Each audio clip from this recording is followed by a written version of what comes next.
Ya comienza Imagina Radio, el programa de ciencia, tecnología e innovación de Panamá.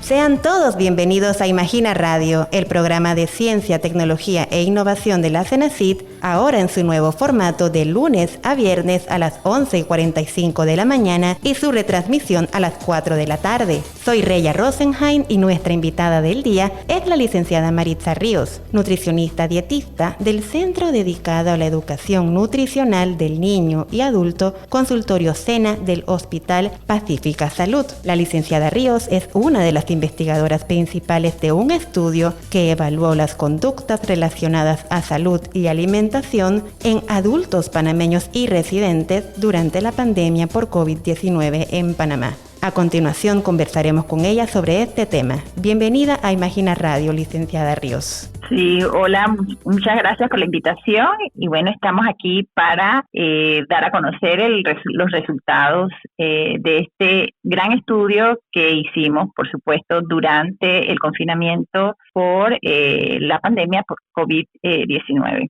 De manera introductoria al tema, licenciada, ¿con qué objetivo se realizó esta investigación sobre alimentación y salud durante la pandemia?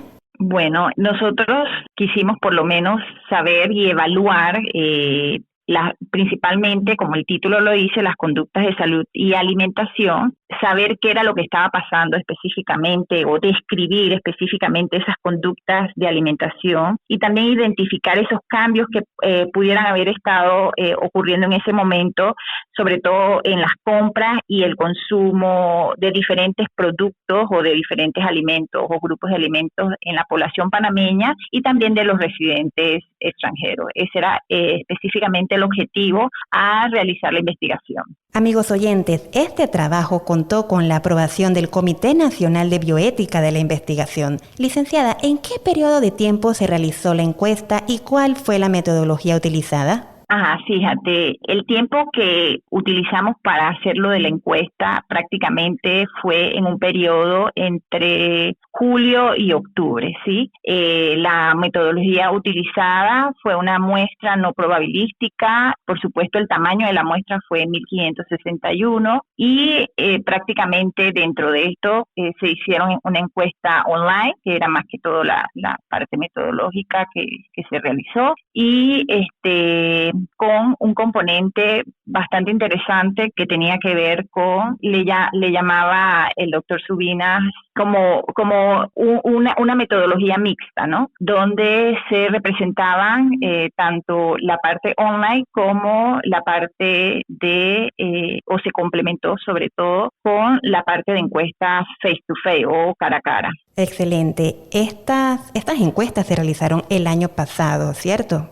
Así es, fue prácticamente entre el periodo que expliqué anteriormente y se hizo, por ejemplo, la encuesta en personas mayores de 18 años, fue a nivel una cobertura nacional y pues la finalidad de esa metodología prácticamente era como le decía el doctor Subinas, como una triangulación que se iba a hacer para que fuera o tuviera menos errores. Entonces se hizo el año pasado, prácticamente durante el confinamiento, que era lo que nosotros queríamos saber. Excelente. Entrando en materia entonces, licenciada Ríos, ¿qué resultados surgieron de esta investigación? Mira, voy a tratar de resumir la parte de lo que nosotros encontramos. Nosotros hicimos el análisis y lo dividimos en conductas de salud. Dentro de esas estaban la actividad física, las horas de sueño, la parte de emociones. Lo dividimos también en conductas de alimentación, que eran qué criterios utilizaban los encuestados para la adquisición de los alimentos. También el análisis de la frecuencia del consumo de alimentos, el consumo también de grupos de alimentos, el consumo si había consumo de alcohol y el consumo también de suplementos. Y el último análisis que fue la parte de alimentos y emociones, que era ese patrón de consumo y el estado emocional. Dentro de los 1.561 encuestados, pues la característica de la muestra prácticamente estaba dividida pues por edad, la dividimos en escolaridad, universitarios, no universitarios, el ingreso mensual, la situación laboral, asalariado, desempleado, trabajador, etcétera. Y dentro de esos resultados pudimos prácticamente así, vamos a ponerlo en la parte tanto negativa y positiva, porque sí encontramos cosas negativas y positivas dentro del resultado. Es que, por ejemplo, dentro de la parte negativa, para empezar algo no tan bueno, es que se reportaron que el consumo de los que se hizo la encuesta dentro del análisis, el 31% reportó que no consumía frutas. Aproximadamente 1 de cada 4 encuestados incrementó su consumo de productos azucarados y 1 de cada 4 no consume vegetales. Eso es algo bastante negativo y que también encontramos cosas que puedo decir que fue positivo.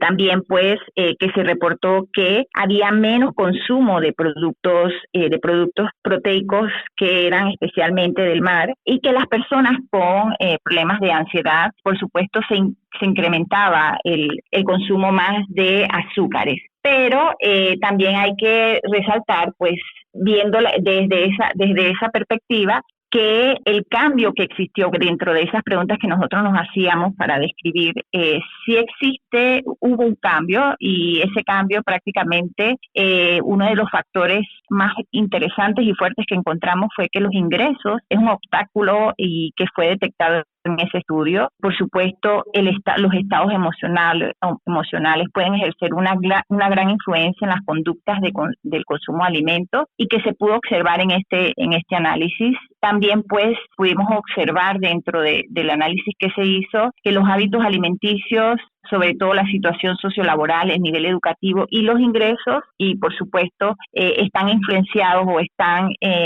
ligados a lo que es preocupación, ansiedad, y que es un factor que influye también en el consumo de alimentos. Pero algo positivo es que es bien interesante que los mayores de 50 años y los jubilados han mantenido una alimentación saludable, o sea, se preocupan por mantener una alimentación saludable, y de hecho ellos son los que se inclinan más a comprar productos más saludables. Entonces eso es algo positivo, o sea, que hay que reforzar. También dentro de eso pudimos ver que la muestra, el 50%, el promedio, duerme entre 7 a 9 horas de sueño, pero que hay que resaltar de que dentro de eso prácticamente tenemos que reforzar la parte de que hay que hacer más actividad física. También vimos que 4 de cada 10 encuestados gasta de $300 o menos en alimentación, que esa es una de las preguntas que nos hacíamos dentro del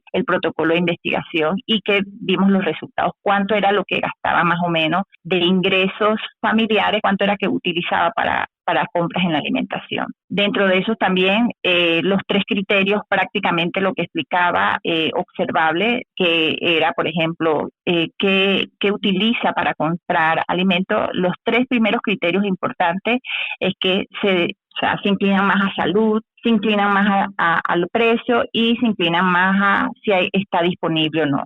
En este caso se pudo analizar y ver que los jóvenes, estudiantes y personas, por supuesto, de bajos ingresos, no universitarios y desempleados, pues se van a inclinar siempre a lo que es el consumo de alimentos o buscar alimentos con bajo precio. Entonces, dentro de esas conclusiones, de todas las que pudimos evaluar, pudimos ver también eso, ¿no? También pudimos ver que el 41 y 30% de los encuestados respectivamente se inclinan también al consumo de proteínas como huevo y pollo, que es también una de las cosas que ya sabemos anecdóticamente, pero que lo tenemos plasmado dentro de un estudio de investigación. También hemos podido ver que pues el 50% de lo que se vio dentro de ese periodo del análisis es que no ha variado el consumo de grasas de cualquier tipo.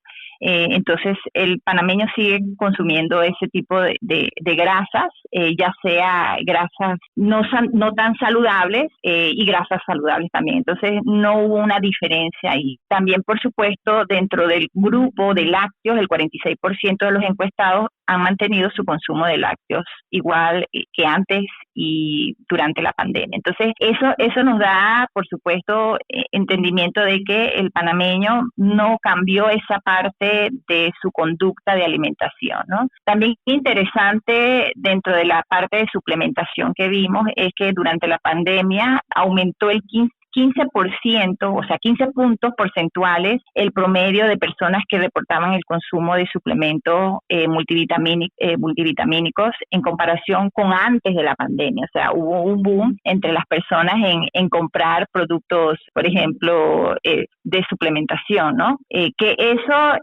habría que, pues, observarlo ya después, ¿no? También es importante y algo bastante positivo que se pudo analizar y observar es que en ese periodo pues había disminuido el consumo de carbohidratos refinados como pizza, hamburguesas y por supuesto cereales de caja. También es importante señalar que 1 de cada 4 panameños reportó consumir menos carbohidratos almidonados de tipo tortilla y empanada, y también es interesante dentro de lo que se observó en la parte de salud es que en ese periodo, y se sabe por el tiempo que estuvimos en confinamiento, que el consumo de alcohol disminuyó en prácticamente toda la población, y era porque pues estábamos en ese momento en un periodo de ley seca. Entonces, y algo súper positivo, y lo voy a seguir recalcando, que el criterio para elegir los alimentos en muchos de la población panameña, por supuesto, se inclinan a que sean mucho más saludables.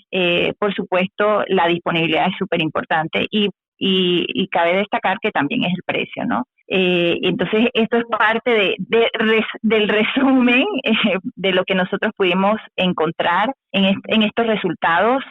Hay mucha data, muy bonita data, y que nos identifica bastantes cosas dentro del aspecto conductual de alimentación, en el aspecto pues de salud o en el aspecto social, que también se pudo observar. Por supuesto, aproximadamente muchos de la inclinación, o el 76% de los que trabajan en labores domésticas sufren mucho de preocupación, y también los estudiantes, también el 66.9% sufre de ansiedad. También pudimos observar dentro del riesgo de desempleo que el 46.9% empeoró su alimentación. Eso es algo negativo, pero estamos hablando de personas desempleadas, ¿no? Y por supuesto 22.8% empeoró sus hábitos de alimentación. Los asalariados, por supuesto que han tenido una disminución de sus ingresos. Eso lo podemos ver, y dentro de las conclusiones fue lo que pudimos observar. Qué interesante esto que nos cuenta. Sí, claro que sí, qué interesante esto que nos cuenta, licenciada Ríos. También vale la pena destacar que se trata de un análisis que fue realizado por un equipo multidisciplinario y que sus integrantes están afiliados a diferentes instituciones públicas y privadas, así como asociaciones de interés público.